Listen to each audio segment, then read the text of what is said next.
Hi students, इस video में हम करेंगे सरफेस एरियाज एंड वॉल्यूम्स की। तो ये 9th क्लास एनसीईआरटी बुक्स में है और कंपटीशन एग्जाम की जो तैयारी कर रहे हैं उनके लिए भी ये वीडियो बहुत हेल्पफुल है। तो सबसे पहले जो हमारा फॉर्मूला है surface area of a cuboid, वो होता है 2 into length into breadth plus breadth into height plus height into length. तो ये किसका फॉर्मूला है? Surface area of a cuboid. उसके बाद आता है surface area of a cube, ये होता है 6a स्क्वायर। उसके बाद है surface area of a cylinder, तो उसका फॉर्मूला आता है 2 pi r h. Surface area of a cylinder 2 pi r h. उसके बाद अगला आता है total surface area of a cylinder, तो सरफेस एरिया ऑफ सिलेंडर होता है 2 पाई आर एच, उसमें पाई आर स्क्वायर, मतलब सर्कल ऐड कर देते हो तो ये जगह 2 pi r h plus pi r square. उसके बाद अगला आता है surface area of a cone, तो उसका फॉर्मूला आता है पाई आर एल।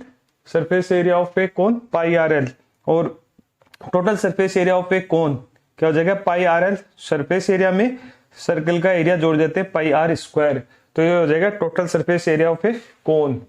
उसके बाद अगला आता है surface area of a sphere. ये बहुत ही इंपॉर्टेंट क्वेश्चन है, बहुत से कंपटीशन एग्जाम में पूछते हैं और भी रेशियो पूछते हैं कि surface area of a sphere इतना है और वॉल्यूम इतनी है, तो आपको उनकी रेडियस फाइंड करनी है, तो उसमें ये बहुत ही यूजफुल है। तो surface area of a sphere 4 pi r square. Surface area of a hemisphere वो होता है 2 पाई आर स्क्वायर। उसके बाद total surface area of a hemisphere होता है 3 pi r square. Total surface area of a sphere होता है 4 pi r square. Surface area of a hemisphere होता है 2 पाई आर स्क्वायर, और total surface area of a hemisphere होता है 3 pi r square. उसके बाद आता है वॉल्यूम ऑफ ए क्यूबॉइड, तो जो क्यूबॉइड की वॉल्यूम होती है वो कितनी होती है? Length into breadth into height. Surface area of cuboid ये होता है 2 into length breadth plus breadth into height plus height into length, तो ये सरफेस एरिया ऑफ क्यूबॉइड होता है। और वॉल्यूम ऑफ क्यूबॉइड हो गया length into breadth into height. उसके बाद आता है वॉल्यूम ऑफ ए क्यूब, ये होता है ए क्यूब, मतलब ए इंटू ए, साइड साइड साइड। और surface area of a cube जो होता है वो होता है 6a स्क्वायर, देखा है। उसके बाद आता है volume of cylinder. Volume of cylinder होता है पाई आर स्क्वायर एच, और सरफेस एरिया ऑफ सिलेंडर होता है 2 पाई आर एच। तो ये वॉल्यूम ऑफ ए सिलेंडर होता है पाई आर स्क्वायर एच। तो देखा जाए तो ये 2 को इस तरह से स्क्वायर कर दिया। ये एक ट्रिक हो जाएगी याद करने की कि सिलेंडर का जो सरफेस एरिया होता है वो 2 पाई आर एच होता है, और वॉल्यूम पूछा है तो वो 2 को स्क्वायर कर दो तो पाई आर स्क्वायर एच। और total surface area of a cylinder क्या होता है? 2 पाई आर एच, मतलब सरफेस एरिया में सर्कल जोड़ देते हैं तो पाई आर स्क्वायर हो जाएगा। उसके बाद आता है वॉल्यूम ऑफ ए कोन, वो होता है 1/3 पाई आर स्क्वायर एच, और सरफेस एरिया ऑफ कोन कितना? पाई आर एल, ठीक है। और volume of a cone 1/3 pi r square h, pi r square h, और इसमें 1/3 ऐड कर देते हैं तो एक तरह से वॉल्यूम ऑफ कोन बन जाएगा। तो ये याद करने की एक ट्रिक हो गई। उसके बाद आता है वॉल्यूम ऑफ ए स्फीयर, ठीक है। वॉल्यूम ऑफ स्फीयर होता है 4/3 pi r cube. Surface area of sphere होता है 4 पाई आर स्क्वायर, और इसके अगर 3/3 लगा देंगे और आर को क्यूब लगा देंगे तो 4/3 पाई आर क्यूब, ये होता है वॉल्यूम ऑफ स्फीयर। ये बहुत ही इंपॉर्टेंट है। सरफेस एरिया ऑफ स्फीयर होता है 4 pi r square, volume of sphere होती है 4/3 पाई आर क्यूब, ठीक है। वॉल्यूम ऑफ हेमिस्फीयर होती है 2/3 पाई आर क्यूब, और सरफेस एरिया ऑफ हेमिस्फीयर होता है 2 पाई आर स्क्वायर, ठीक है। उसके बाद ये इजी है छोटे क्लास वालों के लिए भी।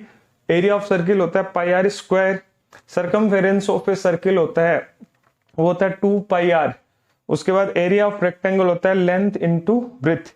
उसके बाद आता है area of square A into A, side into side, A square.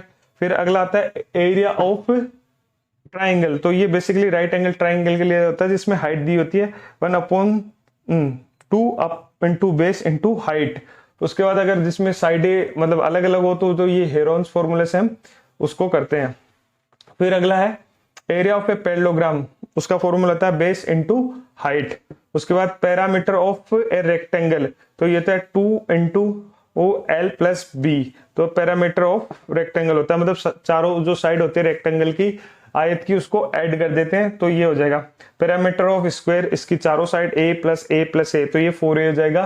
ठीक है, उसमें एक तरह से दो लेंथ होती है, दो ब्रेथ होते हैं, ऐड करके ये फॉर्मूला बन गया। उसके बाद पैरामीटर ऑफ ट्राइंगल, तो इसकी भी तीनों साइड ऐड कर देंगे a प्लस बी प्लस सी, तो हो गया। फिर heroes formula for triangle area, जिसमें तीनों साइड ट्राइंगल की अलग अलग दे रखी हो, एक तरह से विषम बाहु, मतलब तीनों साइड सेम ना हो, तो उसका फॉर्मूला था root s bracket s minus a bracket में एस माइनस बी और ब्रैकेट में एस माइनस सी।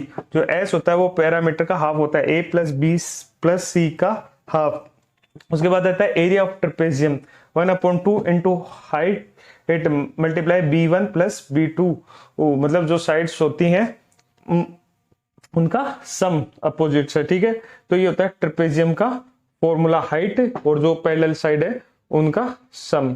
तो ये थे हमारे फॉर्मूले surface area and volumes. Basically ये 9th क्लास का एक चैप्टर है, उसमें बहुत से क्वेश्चन पूछते हैं और आगे भी कॉम्पिटिटिव एग्जाम में इनसे क्वेश्चंस आते हैं, तो ये याद रखना बहुत जरूरी है।